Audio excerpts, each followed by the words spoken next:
ഞാൻ എന്റെ ഉപ്പമാരോട് ഉമ്മമാരോടൊക്കെ പറയട്ടെ, മക്കള് നന്നാകാൻ ചെയ്യേണ്ട പ്രധാനപ്പെട്ട വടിയതാണ്. ദുസ്വഭാവങ്ങൾ വന്നാൽ അവരെ വിട്ടുവീഴ്ച ചെയ്തിട്ട് നന്നാക്കണം. നല്ല നിലക്ക് അവരെ കൂടെ നിർത്തിയിട്ട് അള്ളാഹുവിനോട് ദുആ ചെയ്യണം. ശാപത്തിന്റെ വർഷങ്ങൾ നൽകിയിട്ട് അവരെ പിഴുതെറിയാൻ പാടില്ല. നീ നിന്റെ വഴിക്ക് പോയി ജീവിച്ചോ എന്ന് പറഞ്ഞ് ആട്ടാൻ പാടില്ല. മക്കളോട് ചൊടിച്ചു നിൽക്കുന്ന ഉപ്പമാരോട് പറയട്ടെ, ഉമ്മമാരോട് പറയട്ടെ, സ്നേഹമസൃണമായ വിട്ടുവീഴ്ച മനോഭാവം നൽകിയിട്ട് അവരെ നന്നാക്കി കൂടെ ചേർത്ത് പിടിക്കണം. അവരുടെ ദുസ്വഭാവങ്ങൾ നിങ്ങൾ പുറത്ത് പബ്ലിസിറ്റി ചെയ്യരുത്. നമ്മളെ മക്കളാണ്, അവര് നന്നായി കിട്ടണം.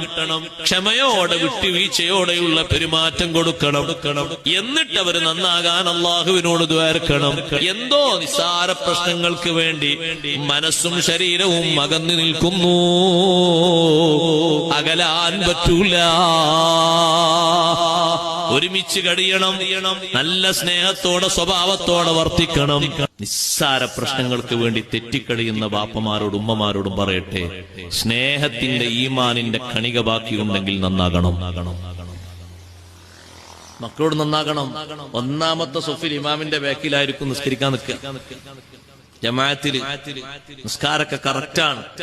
റവാത്തിബ് 4 ആണെങ്കിൽ 4 നിസ്കരിക്കും. ഇത്ര 11 നിസ്കരിക്കും. ദുഹാ 8 നിസ്കരിക്കും. അവ്വാബീനും നിസ്കരിക്കും.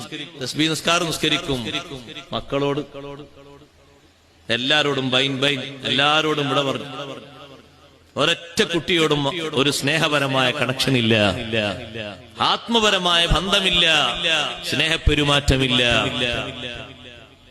ഈ നിസ്കാരത്തിനേക്കാളും കൂടുതൽ, ഈ ചെയ്യുന്ന ഇബാദത്തിനേക്കാളും കൂടുതൽ നാളെ മീസാനിൽ കണം തൂങ്ങുന്നത് സ്നേഹമുള്ള സ്വഭാവമാണെന്ന് സയ്യിദുനാ റസൂലുള്ളാഹി സ്വല്ലല്ലാഹു അലൈഹി വസല്ലം. അസ്ഖലു മാ യുളഉ ഫിൽ മീസാൻ, മീസാനിൽ ഏറ്റവും കൂടുതൽ കനം തൂങ്ങുന്ന സംഗതി ഹുസ്നുൽ ഖുലുഖി, സ്നേഹമസൃണമായ സ്വഭാവമാണെന്ന് സയ്യിദുനാ റസൂലുള്ളാഹി സ്വല്ലല്ലാഹു അലൈഹി വസല്ലം. അവിടെ നിന്ന് പഠിക്കണം നമ്മൾ അതാ പഠിക്കേണ്ട. പ്രധാനമായിട്ടും നമ്മിലൂടെ നിയലിക്കേണ്ട ഇസ്ലാം ആ സ്നേഹത്തിൽ ചാലിച്ച സ്വഭാവമാണ്.